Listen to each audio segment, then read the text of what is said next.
এটা একটা ম্যাট্রিক্স। এই ম্যাট্রিক্সটাকে আমরা দেখাবো একটা থার্ড ব্র্যাকেট বা ফার্স্ট ব্র্যাকেট একটা দিয়ে, তার মধ্যে আমরা কিছু এলিমেন্ট লিখব। এই ম্যাট্রিক্সের কলাম থাকে আর রো থাকে। এইখানে আমি যদি একটা ম্যাট্রিক্স এরকম লিখি, যাতে আমি 1 2 3 4 দিই, আর নিচে আমি দিই 5 6 7 8, তার মানে এতে কতগুলো আমার রো আছে? দুটো রো আছে। তার মানে সামনে এখানে 2 লিখবো, আর কতগুলো কলাম আছে? 4টে কলাম আছে। তার মানে এই ম্যাট্রিক্সটার অর্ডার হচ্ছে 2 × 4 ম্যাট্রিক্স। 2 × 4 ম্যাট্রিক্স মানে এতে দুটো আছে আমার রো আর 4টে আছে কলাম। এইভাবে ম্যাট্রিক্সের অর্ডার দেখানো হয়। m × n ম্যাট্রিক্সের কতগুলো রো হবে? mটা রো হবে। আর এলিমেন্ট তাহলে কতগুলো হচ্ছে? 4 × 2 = 8টা, মানে 8টা এলিমেন্ট হচ্ছে। ঠিক আছে, m × n ম্যাট্রিক্সে কতগুলো এলিমেন্ট হবে? mn খানা। এখানে কত হচ্ছে তাহলে? 2 × 2 ম্যাট্রিক্স। তাহলে এইরকম ম্যাট্রিক্সকে আমরা বলবো স্কোয়ার ম্যাট্রিক্স। যে এ একটা ম্যাট্রিক্স, যে ম্যাট্রিক্সটায় প্রথম এলিমেন্টটা a 1 1, তারপরে এলিমেন্টটা a 1 2,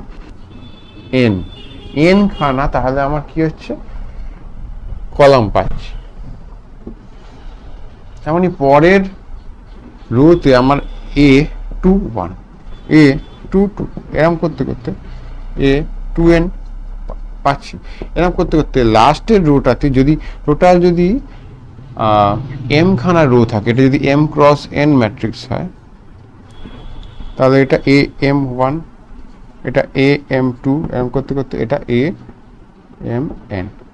তার মানে আমরা কোনো একটা এলিমেন্ট, কোনো একটা জায়গায় এলিমেন্ট, সেটা কি করে বুঝবো? হয়তো i যে এলিমেন্টটা আমি চাইছি, মানে i মানে কি? Rho number i, column number j, সেইটাকে আমরা a i j দিয়ে আমরা প্রকাশ করি। a i j a 2 1 করলে আমি কি পাবো? এই এলিমেন্টটা পাবো। তাহলে এইটাকে ইন্ডেক্স রিপ্রেজেন্টেশন বলে। i j মানে ith রো আর jth কলাম, তার ইন্টারসেকশনে যে এলিমেন্টটা আছে সেটা aij বলা হয়। ঠিক আছে, একটা ম্যাট্রিক্স হয়তো আছে, এই ম্যাট্রিক্সটা abc efg, তাতে যদি p আরেকটা জিনিস আমি গুণ করি, তাহলে এই পরের লাইনে এই p যে জিনিসটা আমি গুণ করেছি সেটা এই সব কটা এলিমেন্টের সাথে গুণ হয়ে যাবে। ঠিক আছে, তাহলে pa pb pc pe pf আর pg, এই একইভাবে আমরা কিন্তু এইখান থেকে p কমন নিয়ে বাইরে বের করে দিতে পারি। দেখো, দুটো ম্যাট্রিক্সের মধ্যে যোগ বিয়োগ তখনই হবে যখন এদের অর্ডারটা সেম হবে। কেন? করলেই দেখতে পাবে এর প্রতিটা এলিমেন্টের সাথে এইখানের যে এলিমেন্ট আছে সেই সিমিলার এলিমেন্টটা যোগ হবে।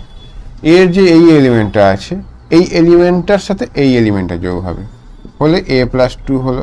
আচ্ছা, বিয়োগ যেহেতু দিয়েছি, প্লাস মাইনাস যেহেতু দিয়েছি, তাহলে বিয়োগ হলো a - 2 হবে, যোগ হলো a + 2 হবে।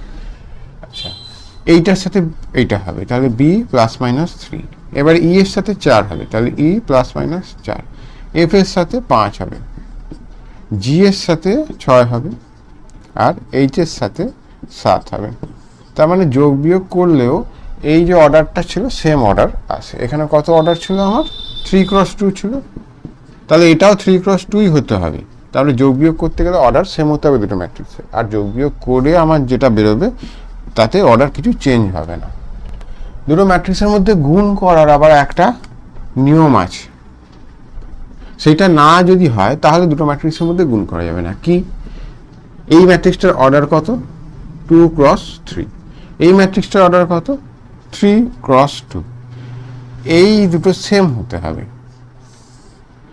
তবেই আমি দুটো ম্যাট্রিক্সকে গুণ করতে পারবো, না হলে গুণ করতে পারবো না।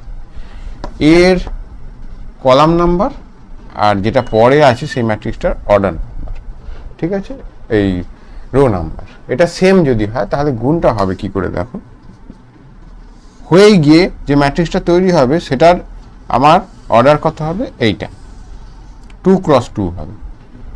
কি করে হবে? দেখো, এটার সাথে এটা গুণ করব, যোগ, এটার সাথে এটা গুণ করব, যোগ, এটার সাথে এটা গুণ করব। 2a 4b 6a। তাহলে 2 × 2 ম্যাট্রিক্সের প্রথম এলিমেন্টটা পেলাম।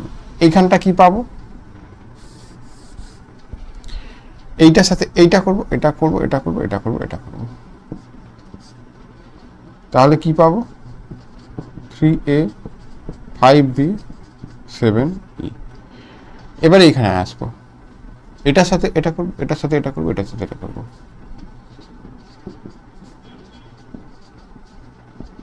সব মাঝে যোগ থাকবে। আবার এটার সাথে এটা করব, এটার সাথে এটা করব, এটা করব, এখানে আসবে।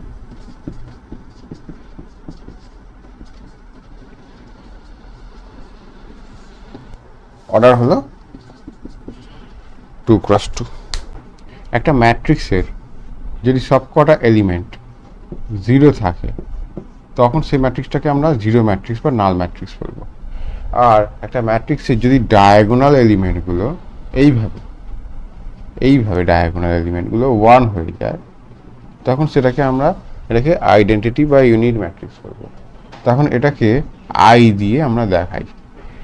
এই আই ম্যাট্রিক্সটা সবসময় স্কোয়ার ম্যাট্রিক্স হয়, কেননা ডায়াগোনাল এলিমেন্টগুলো 1 হতে গেলে, ডায়াগোনাল থাকতে গেলে তাহলে সবসময় ওটা স্কোয়ার ম্যাট্রিক্স হতে হবে। একটা রেক্ট্যাঙ্গুলার ম্যাট্রিক্স যদি আঁকি তাতে যদি এরম এলিমেন্ট থাকে তার আবার ডায়াগোনাল হবে কি করে? তো সেই জন্যে এই স্কোয়ার ম্যাট্রিক্সের মধ্যেই ইউনিট ম্যাট্রিক্স বা আইডেন্টিটি ম্যাট্রিক্স সম্ভব। এটা 3x3 ম্যাট্রিক্স আমি এঁকেছি, তাহলে এই আইডেন্টিটি ম্যাট্রিক্সটা 3x3 ম্যাট্রিক্স। একটা 2x2 আইডেন্টিটি ম্যাট্রিক্স কি হয়ে যাবে? এরম হয়ে যাবে। এই ম্যাট্রিক্সটাকে যদি আমি ট্রান্সপোজ করি, এই মাথায় একটা ক্যাপিটাল টি দিয়ে দেখানো হয়, তাহলে এর এই যে রোটা আছে এটা কলাম হয়ে যাবে, আর এই যে কলামগুলো আছে সেগুলো রো হয়ে যাবে। এই রোটা কলাম হয়ে যাবে মানে A B G, A B জি, তার পাশে এই রোটাকে লিখব কলাম ওয়াইজ, হয়ে গেল ট্রান্সপোজ। দেখো একই ব্যাপার, এই রোটাকে কলাম করা, এই রোটাকে কলাম করা, অথবা এই কলামটাকে রো করা, এই কলামটাকে রো করা, এই কলামটাকে রো করা, একই ব্যাপার, ঠিক আছে? এটা এইচ হবে। তাহলে এইটা কত হলো? এটা কিন্তু 3x2 ম্যাট্রিক্স হয়ে গেল। তাহলে ট্রান্সপোজ করতে আমার অর্ডারটা উল্টে যায়।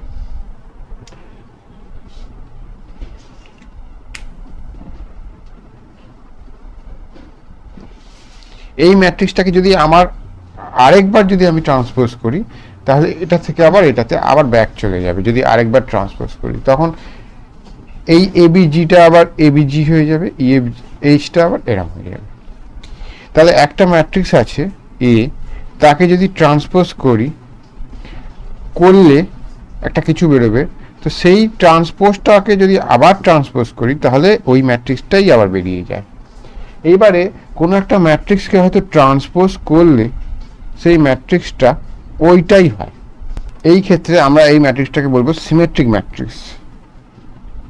যেমন ধরো এ একটা ম্যাট্রিক্স আমি নিয়েছি যার ডায়াগোনাল এলিমেন্টগুলো 0 আর এটা 1, এটা -1, তাহলে এটাকে ট্রান্সপোজ আমি যদি করি তাহলে কি হয়ে যাবে? 0 -1 রোটা হবে, আবার 1 0 রোটা হবে। এখান থেকে যদি আমি একটা মাইনাস কমন নিই তাহলে 0, এই -1টা 1, এইটা -1 হয়ে যাবে, গুণ করলে প্লাস হয়ে যাবে 0, এটা মানে এ, তাহলে -a। তাহলে সেই ক্ষেত্রে এ ট্রান্সপোজ করলে আমার -a হয়ে যাচ্ছে। তখন আমরা এটাকে অ্যান্টি সিমেট্রিক ম্যাট্রিক্স বলবো, বা স্কিউ সিমেট্রিক ম্যাট্রিক্সও এটাকে বলে। কোনো একটা ম্যাট্রিক্স আছে হয়তো এ ম্যাট্রিক্স, তার সাথে এমন একটা ম্যাট্রিক্সকে গুণ করব যাতে আমি আইডেন্টিটি ম্যাট্রিক্স পাই, ঠিক আছে? সেটা যে কোনো অর্ডারের হতে পারে। এইখানে এ ম্যাট্রিক্সটা কি অর্ডারে তার উপর ডিপেন্ড করবে। মোট কথা হচ্ছে এমন ম্যাট্রিক্স হবে যার ডায়াগোনালগুলো 1, বাকি সব এলিমেন্ট 0। সেইরকম যদি ম্যাট্রিক্স পাই তাহলে যে ম্যাট্রিক্সটা দিয়ে একে গুণ করতে হবে সেটা এর ইনভার্স ম্যাট্রিক্স হয়ে যাবে। মানে এর সাথে এর ইনভার্স ম্যাট্রিক্সকে যদি গুণ করি তাহলে সেটা আইডেন্টিটি ম্যাট্রিক্স আসে।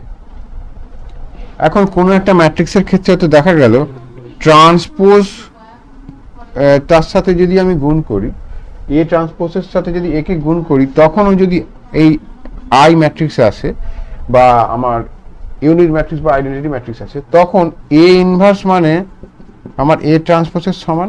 এই ক্ষেত্রে এই ম্যাট্রিক্সটাকে আমরা বলবো অর্থোগোনাল ম্যাট্রিক্স বা লম্ব ম্যাট্রিক্স বলে বাংলায়। যখন এ ট্রান্সপোজ করলে সেটা এ ইনভার্সের সমান হয়। বুঝবো কি করে? দুটোকে যদি গুণ করি তাহলে আমার আইডেন্টিটি ম্যাট্রিক্স